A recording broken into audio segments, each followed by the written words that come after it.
Ond Gwynllan a roddwydd yw lladoddi i'n plant ac I blant a'n blant a di Cymru a phopeth sy'n rhan ohoni. Mae nifer o siaradwyr Cymraeg wedi syrthio o tua miliwn a 1900 I tua hanner miliwn gan mlynedd yn ddiweddarach. Mae dyrwyad wedi arafu ac mae yna ambell I arwydd o ddwf. Ond fel mae strategaeth iaith y cynulliad, sef iaith pawb, yn datgan yn gwbl gywir o'r gloi, mae canol Cymraeg fel iaith Ewropeaidd fyw yn gofyn am ymdrech ar y cyd rhwng llywodraeth a'r y bobl. Fi wnaeth Cymraeg barhau ochr yn ochr o Saesneg. Dim ond os mae dyma ydy dymuniad pobl Cymru. Fel arall, fi fydd yn diflannu, a hynny yn gwbl gywir.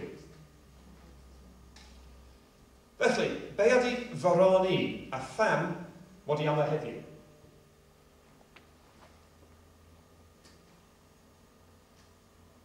Wel, mae gen I ddyletswydd glir o dan y gyfraith I allluogi defnydd o Gymraeg o fawn y sefydliad. A dweud I gwir, mi ddwedoedd ragor. Dwi'n credu bod gen I ddyletswydd cyfreithiol fel uwch was gyhoeddus yma yng Nghymru I hyrwyddio defnydd o'r iaith os ydyn ni fel gwlad a chenedl o ddifri ynglyn â cyrraedd y nod o creu Cymru dwyieithog. Nod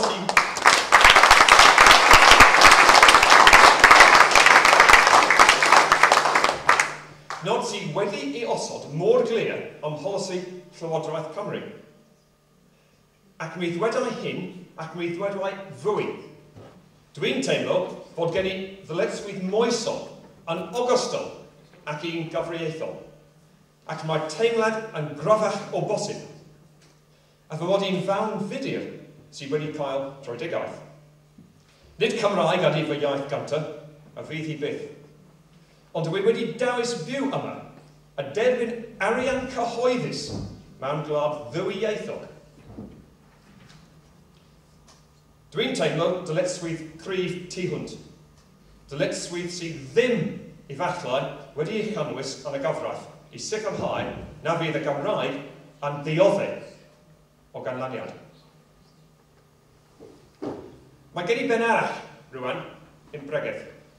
Nid fel unrhyw henwaith sifil, ond fel Prif Gwnstabl yn Cymru, ac yn Ogledd Cymru, yn benodol.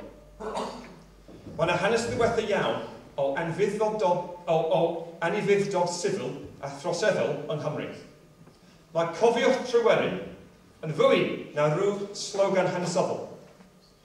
A chydig dros 15 mlynedd yn ôl, roedd yna dyfysgau go iawn fan hyn yn Ogledd Cymru. Doedd Cymru erioed yn ogledd I weddr yr ail, ond roedd ac mae yna o hyd rhywfaint o ddebygrwydd. Dyma'r y pwynt a dylai gwleidyddion dywad I gofio. A dweud I gwir, dwi wedi gorfod eu hatgoffa nhw yn y gorffennol agos. Fel Prif Constable, fedra I a feiddia I ddim anghofio.